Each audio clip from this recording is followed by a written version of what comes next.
Il-kurat ta' ars kellu jgħaddi minn sfida oħra wkoll li kienet importanti.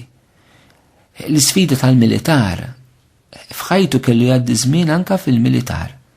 Xi ħaġa li aħna u Malta m'għandniex, però barra minn Malta teżisti, fejn persuni ġuventur bil-fors li jagħtu ċertu xhur snin mill-ħajja tagħhom fis-servizz militari lejn in-nazzjon, lejn il-pajjiż. U l-San Ġwan Marija Vjannej kien inqabad f'din iċ-ċirkustanza. Illum il-ġurnata aħna m'għandniex dil ħaġa, però jista' jkun neżistijej kundizzjonijiet soċjali, ġifieri elementi li fejn is-soċjetà tista' ma tgħinx żagħżugħ li jkun qed iwieġeb għall-vokazzjoni tiegħu. U allura dak hemm dik l-isfida li wieħed ikun jista' jeħlibha.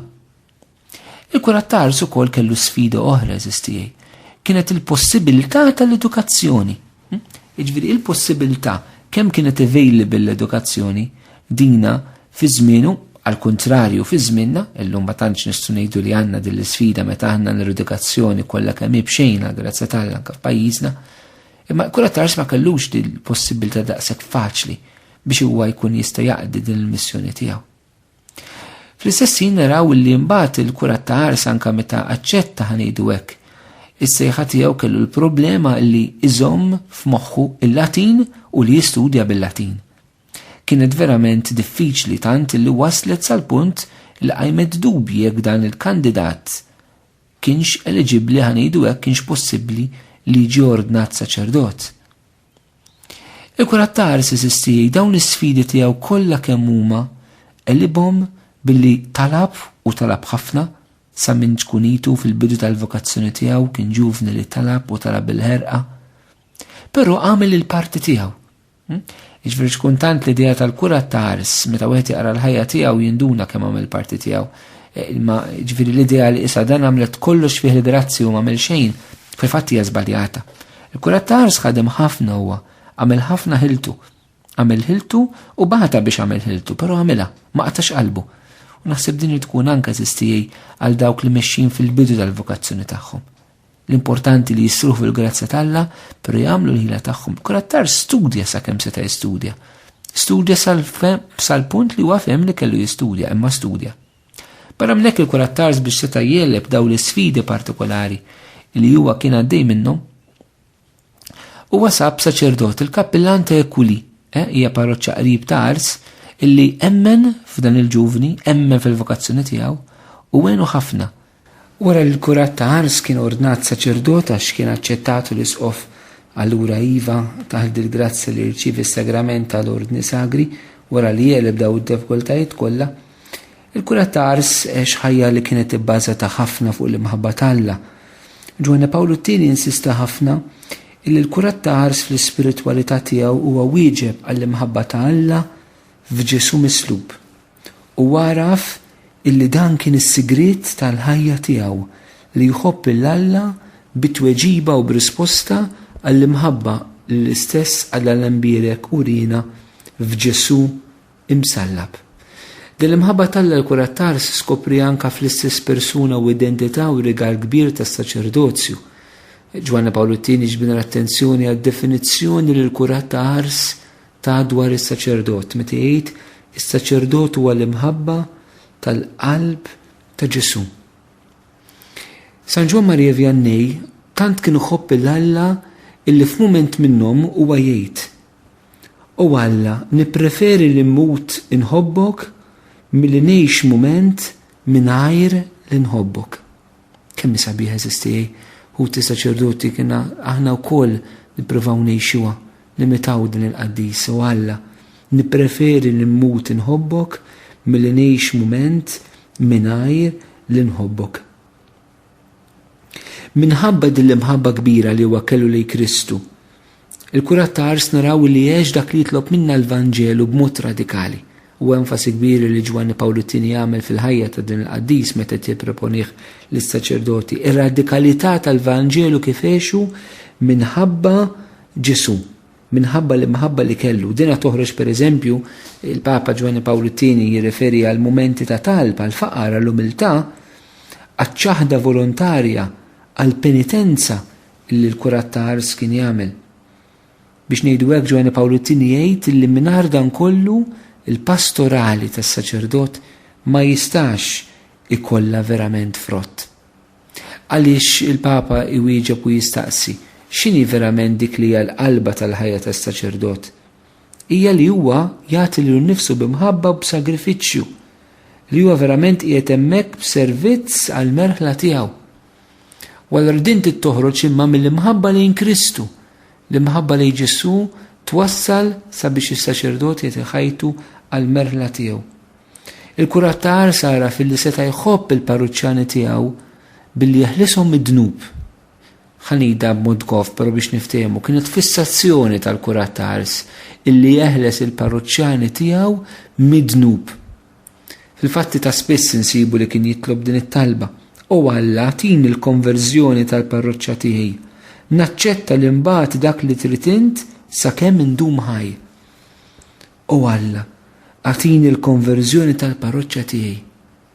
Nistaqsu lil nafusna u speċjali aħna s-saċerdoti kemm nitolbu għad il-grazzja tal-konverżjoni minn dawk in-nies li l-mulej afdahomna fidejna, afdahomna fidejn il-Ministeru Saċerdotali tagħna. Kurat ta' ars jurina li x'inhi l-iktar ħaġa importanti li aħna bħala saċerdoti għandna nfittxu? Il-konverżjoni tan-nies afdati fidejna, ġifieri li jeħilsu mid-dnub u jaċċettaw l-imħabba ta' Ġesu fil-ħajja tagħhom. Ċertament affarijiet oħrajn ukoll huma importanti, però forsi ħafna affarijiet jista' jagħtuhom ħadd ieħor, mhux bil-forsi aħna bħala saċerdoti. Dak li minna l-mulej jistenna b'mod partikolari hija din il-konverżjoni tal-parroċċja tagħna, il-konverżjoni tal-grupp, il-konverżjoni tan-nies li afdali. U għal dan il-kurat ta' ars fehem li huwa kellu ħanidu hekk ħallas prezz personali, naċċetta li mbagħad dak li trid int sakemm indum ħaj. Forsi għalina tbatija mhix mezz, mhix għodda pastorali, imma dik l-isfida li l-kurat ta' ars qiegħed jagħmlilna fil-Ministeru Saċerdotali, temmen int saċerdot illi tbatija hija għodda pastorali lil mulejtak. Hija riżors pastorali, forsi aħna b'riżorsi bodda pastorali nifmu ngħidu fejn għafjen li jkollok xi ħadd li jaf jagħmellek il-PowerPoint, li jkollok il-biscreen, li jkollok ċentru pastorali, li jkollok missjonijiet jaħdmu tajjeb, li jkollok ħafna helpers li jgħinuk. Ċertament daw kollha huma bżonjużi u essenzjali fil-ħajja pastorali tagħna llum bħala Knisja. Però kurat ta' ars se tiġbidna l-attenzjoni għal mezzi divini, mhux biss il-mezzi umani illi aħna għandna bżonn. U stessa ammetta li ma tantx kellu mezzi umani, però kellu mezzi divini. U għed minn daw il-mezzi divini eżistijaj kien il-mezz tas-sofferenza fil-ħajja tiegħu bħala saċerdot. San Ġwan Marija Vianney jinnota l-Papa Giovanni Paolo II eżistijaj f'dil-littra ħalla ħafna frott fil-ministeru tiegħu tas-saċerdot. Il-Papa jikkumenta li fil-bidu del-parroċċa ta' 230 ruħ kienet parroċċa indifferenti fejn tidħol reliġjon u ma tantx kellha prattika reliġjuża. Forsi xi drabi aħna anke f'Malta din tottalina ċe fis-sens li nsibu nafusna fl-istess ċirkustanza bħal kurat ta' ars fejn il-prattika reliġjuża skont l-istatistika ta' ċensiment ta' Knisja l-inqas qiegħda tonqos u indifferenza reliġjuża qiegħda nsibuha wkoll. Fil-fatti meta l-isqof ta' San Ġwan Marija Vianney batu fil-parroċċa ta' ars qallu ma hemmx imħabba ta' Alla f'dik il-parroċċa. Int se tpoġġi ftit minna. Ara dan l-isqof x'missjoni tagħh, mur poġġi l-imħabba ta' Alla.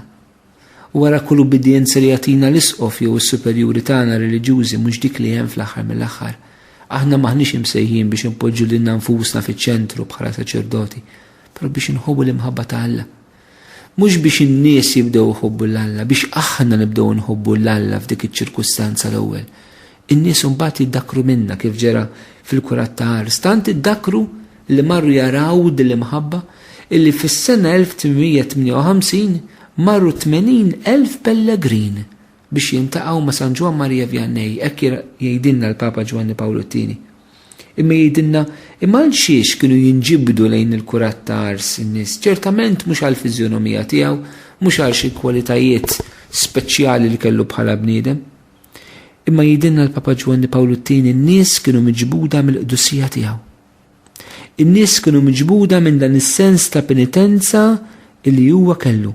In-nies kienu miġbuda mit-talb kienu jafu li dan kien bniedem li jitlob, bniedem li qrib ta' Alla, bniedem li verament jgħid f'kuntatt mal-bniedem u f'kuntatt mas-sema.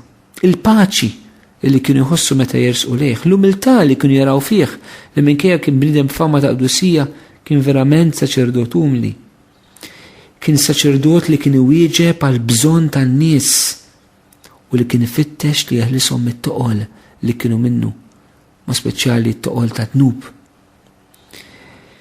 U allura il-Papa Giovanni Paolo II jgħidilna isma' il-mulej ġibet tant nies wara saċerdot li fajnejn id-dinja dana ma kienx għani, però fajnejn Alla kien għani u stana bl-istess doni u talenti illi Alla taħ u Alla żejnu. U allura anke dan huwa spunt ta' riflessjoni tagħna li jeżistijej. Aħna biex qegħdin nippruvaw niġbdu n-nies bħala saċerdoti.